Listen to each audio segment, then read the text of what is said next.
Excel techno school, Guruvayanakere, Venur. Admission open now. Israel, America ಹಾಗೂ ಇರಾನ್ನ ನಡುವೆ ಏನು ಯುದ್ಧ ನಡೀತಾ ಇದೆ ಅದು ಕ್ಷಣ ಕ್ಷಣಕ್ಕೂ ತೀವ್ರ ಸ್ವರೂಪವನ್ನು ಪಡೆದುಕೊಳ್ತಾ ಇದೆ. ಈಗ ಸದ್ಯಕ್ಕೆ ಇರಾನ್ನಲ್ಲಿರುವಂತಹ ಭಾರತೀಯ ವಿದ್ಯಾರ್ಥಿಗಳು ಸೇಫ್ ಆಗಿದ್ದಾರೆ ಅನ್ನುವಂಥ ಮಾಹಿತಿ ಲಭ್ಯವಾಗ್ತಾ ಇದೆ. ಯಾಕೆ ಅಂತಂದ್ರೆ ಸುರಕ್ಷಿತ ಸ್ಥಳಗಳಿಗೆ ಭಾರತೀಯ ರಾಯಭಾರ ಕಚೇರಿ ಅವರೆಲ್ಲರನ್ನೂ ಕೂಡ ಶಿಫ್ಟ್ ಮಾಡಿದೆ. ಬಸ್ ಮೂಲಕ ವಿದ್ಯಾರ್ಥಿಗಳನ್ನ ಈಗ ರಾಯಭಾರ ಕಚೇರಿ ಸ್ಥಳಾಂತರ ಮಾಡಿದೆ. ಟೆಹರಾನ್ನಲ್ಲಿದೆ ಭಾರತೀಯ ರಾಯಭಾರ ಕಚೇರಿ. ಸೊ ಈಗ ರಾಯಭಾರ ಕಚೇರಿ ಅಧಿಕಾರಿಗಳು ಕಾರ್ಯಪ್ರವೃತ್ತರಾಗಿ ಯುದ್ಧದ ಪರಿಸ್ಥಿತಿ ಎಲ್ಲೆಲ್ಲಿ ಭೀಕರ ಸ್ವರೂಪವನ್ನು ಪಡೆದುಕೊಂಡಿದೆ ಆಯಾ ಭಾಗದಲ್ಲಿರುವಂಥ ಭಾರತೀಯ ವಿದ್ಯಾರ್ಥಿಗಳನ್ನ ಈಗ ಸೇಫ್ ಜಾಗಗಳಿಗೆ ಈಗ ಅವರು ಶಿಫ್ಟ್ ಮಾಡಿದ್ದಾರೆ. ಸೊ ಎಲ್ಲ ವಿದ್ಯಾರ್ಥಿಗಳು ಸೇಫ್ ಆಗಿದ್ದಾರೆ ಅನ್ನುವಂಥ ಮಾಹಿತಿ ಲಭ್ಯವಾಗ್ತಾ ಇದೆ. ನಿಮ್ಮಲ್ಲಿ ಒಂದು ಪ್ರಶ್ನೆ ಮೂಡಬಹುದು, ನಮ್ಮ ದೇಶದಲ್ಲಿ ಇಷ್ಟೆಲ್ಲ ಒಳ್ಳೆ ವಿದ್ಯಾಭ್ಯಾಸ ಇದ್ರೂ ಕೂಡ ಬೇರೆ ಬೇರೆ ಊರುಗಳಿಗೆ, ಬೇರೆ ಬೇರೆ ದೇಶಗಳಿಗೆ ವಿದ್ಯಾರ್ಥಿಗಳು ಯಾಕೆ ಹೋಗಿದ್ದಾರೆ ಅಂತ.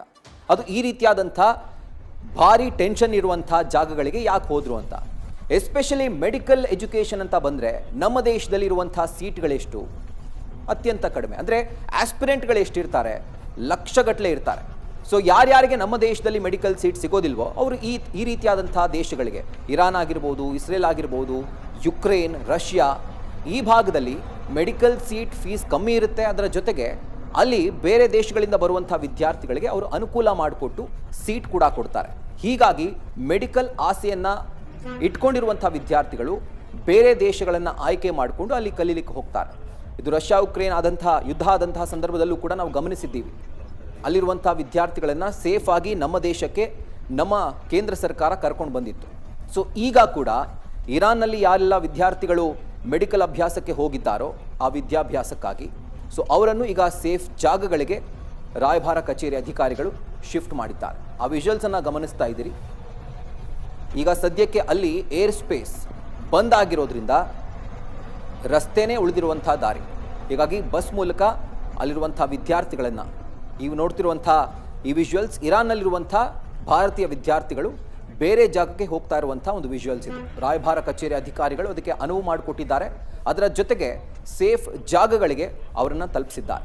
ಸೊ ಈಗ ಸಿಗ್ತಿರುವಂಥ ಅಪ್ಡೇಟೆಡ್ ಮಾಹಿತಿ ಏನು ಅಂತಂದರೆ ಎಲ್ಲ ವಿದ್ಯಾರ್ಥಿಗಳು ಸೇಫ್ ಆಗಿದ್ದಾರೆ ಅನ್ನುವಂಥದ್ದು.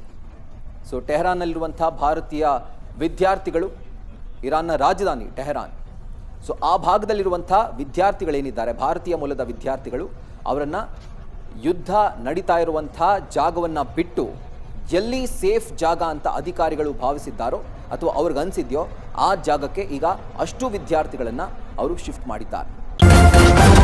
ನ್ಯೂಸ್ ಫಸ್ಟ್, ನಿರ್ಭೀತಿಯಿಂದ ನಿಮ್ಮ ಪರವಾಗಿ.